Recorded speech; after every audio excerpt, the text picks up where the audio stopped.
Hey there guys, what's going on? My name is Tyler and this is your Movie Fix. So I am back here with another editorial video, and today we're going to be talking about how and why Lex Luthor is the one that creates Doomsday in the new Batman v Superman movie. Now, while I don't know anything for sure, this is all theory, it's speculation. If you don't want anything spoiled for you, this probably is not the video to watch. Now, contrary to people thinking that Doomsday was just kind of shoehorned in here, I think it all does go back to Man of Steel. In the special features of Man of Steel, we get a little Easter egg of Doomsday and Bertrands Curse, and it's a little bit of flash, just some text that says, "Beware of Bertrands Curse, for he is Doomsday."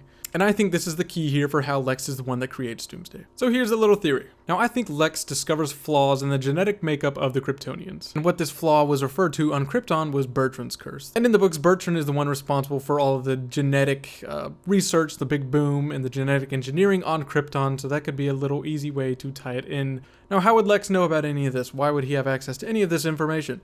Now, we do get a quick little shot in the trailer with Lex performing his experiment, and he's at the ground zero, and he's in this weird shaped thing. I don't really think it's the building. What I think this here is the scout ship from Man of Steel. Now, it definitely has the same shape, and it's also around ground zero where the ship was taken down during the Zod and Superman fight. Now, we do get a little bit more evidence as the trailer goes on, as we see a quick shot of Lex in the ship with Superman standing behind him and one of the Kryptonian robots. It's very obvious that this is inside the ship, or it is around Kryptonian technology, and the only Kryptonian technology on Earth is on this scout ship at the time.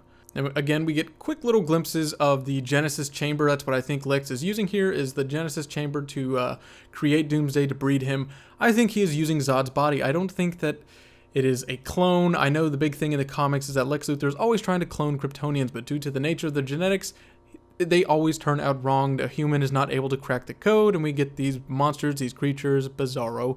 But I think we are getting a reanimated corpse of Zod. I think he is unlocking the Bertrands Curse in the genetic makeup of the Kryptonian body. I think it's important here that some people do kind of have issues with the way Lex is portrayed, and we get a good sense that Lex is maybe manipulating Batman and Superman. He's kind of pulling the strings behind the scenes to pit them against one another, and when it doesn't work out, he goes ahead and just launches this Doomsday project. And I think definitely we are getting a bit of a split personality, or a face to the public Lex Luthor and the one behind closed doors. This is where we are getting the mad scientist Lex Luthor, which they show. We see a small evolution of Lex's character throughout the trailer, and which leads to him kind of going crazy and creating this monster to go and take down Superman. Now, why does Lex do this? Why does he want to create Doomsday? Why does he want to kill Superman? As he says in the trailer, if man won't kill God, then the devil will do it.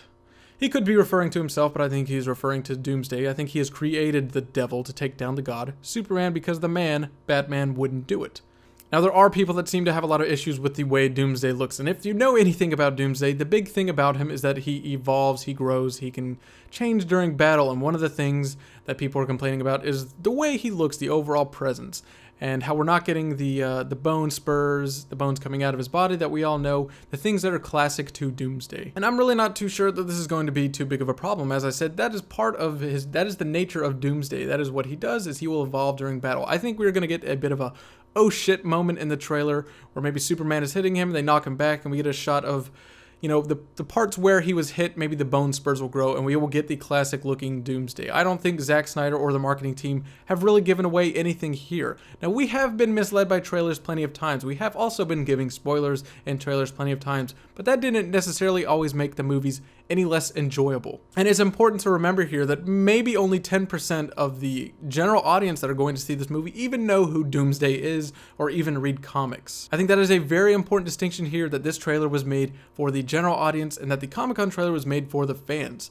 Things may have been a little spoiled for fans, but let's not lie to ourselves. We all knew that Doomsday or Bizarre was going to be in this trailer. There had to be a physical villain. That's it, guys. That is the theory. I believe Lex is going to tap into the Bertrands Curse. He's going to reanimate Zod's body, and that is how Doomsday is created, and he does this simply to kill Superman. Comment down below, let me know what you think. How does Lex do this, and why do you think he does this? If you want more videos like this, be sure to subscribe for more movie news, movie reviews, trailer reactions, and more editorial videos on little subjects like this. I will see you guys on the next video.